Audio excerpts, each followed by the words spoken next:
The boy and the girl had once dreamed of ships long ago before they'd ever seen the true sea. Do you love it when you read the fast-paced first book of a trilogy and you get to the second book and the second book is mostly the characters settling down in an environment and navigating through the political structure?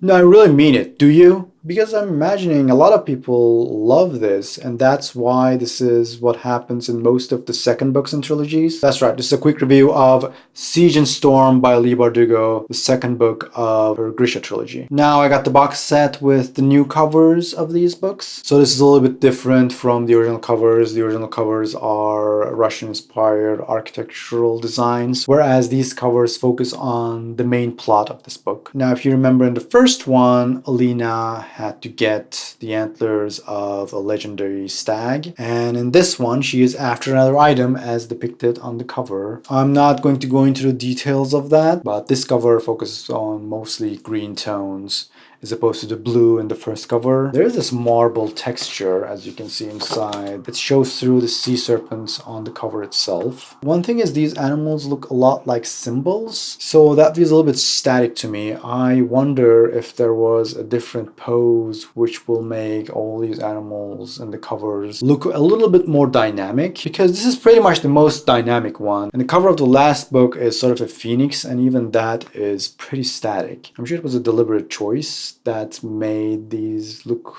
closer to symbols, but other than that, I'm pretty happy with these new covers of these books. And another thing I'm happy about is that there are no quotes on the cover. That is an important thing for me. I mean, obviously there's a #1 New York Times best-selling author, that we just have to put it there. I get it, fine, you have to do it, you're going to do it. I personally prefer if it's not there, but I understand that it sells books. So what they did is they put all the quotes inside the cover right here, which is a fantastic place to put your quotes in. I have no idea why everyone is putting them on the front page and ruining the cover, but thank you, Squarefish, for figuring out something that's elegant. Anyway, so unlike a lot of people, I actually liked the first book. The review of the first book is somewhere on the channel. If you'd like to check out, I will put it in the description. And with this one, I still enjoyed the first third of this book. It introduces a new major character who is very interesting, who is a lot of fun. I am not gonna spoil him. There is like a little bit of a twist around him. That's not super important, because obviously I read Six of Crows before and I already knew that twist was coming, because a similar thing happens in Crooked Kingdom as well. But I don't think it's that big of a deal. It doesn't really change much. It is like a fun little twist. But that new character is quite fun. I think one thing that this series does really well is, even though we have one viewpoint character, which is Alina, there are a lot of fun and interesting side characters. It is really difficult to develop side characters just through dialogue, but because Leigh Bardugo writes incredible dialogue, those characters get fleshed out quite well, and their personalities definitely comes through. And it is the case for this new character as well, even though the only way we experience the character is through the eyes of Alina and how he interacts with Alina. I would still say it does a great job developing that character, along with other characters like Jenya and Mel, and in this book a little bit more David, and a couple of more other characters too. And even though they are a little bit expendable, they're still fun and interesting and distinct in their own way. So I can definitely say that this book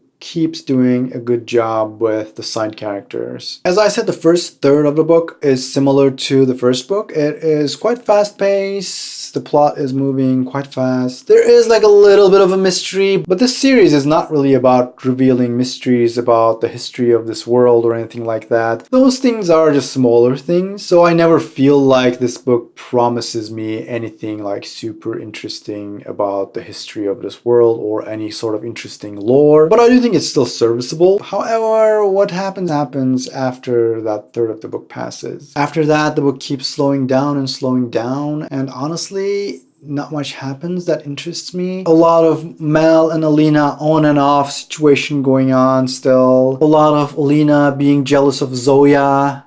still. A lot of Alina thirsting over the Darkling still. Strangely enough, the Darkling is not much in this book. And that's a little bit strange when you don't have your main villain in the book. And I really thought the Darkling could use a little bit of complexity in this book. Because in the beginning of the first book, I think he has a fair amount of complexity and he just loses it real fast. And I was hoping we would kind of redeem it a little bit, but that doesn't happen. There is that one thing where he like appears to Alina in visions and stuff, but I don't think it was promising any sort of mystery to be resolved or lore to be discovered. I think it just happened because of the bond between them or whatever that is, but I don't think it's like a significant thing that happens. And I surely had a difficult time getting through the rest of the book. It was really slow for me. And I started reading the third book recently, and it just starts like that again. And at this point, I don't think it will be able to give us an interesting antagonist. I think the Darkling is just going to stay as he is. This book could have been an opportunity to go a little bit deeper into his character, but since we did not do that, I don't think we can do it in the last book. But still, there are a few really beautifully written scenes, and honestly, those scenes really keep me going. That kind of thing is what I like in books, and this book keeps delivering, I think. And the last chapter is a lot of fun, a lot of things happen, and it ends in sort of an interesting place. So I was somewhat excited to start the third book, and I started it pretty much immediately. But at this point, I'm not really sure. As far as the rating goes, I mean, obviously, if you're interested in reading the series, you have to get through this book. And it is not the type of book that you can skip because it introduces quite a major character. Other than that, I will probably finish the third book in a few days, and I'll see you in the review of the third book.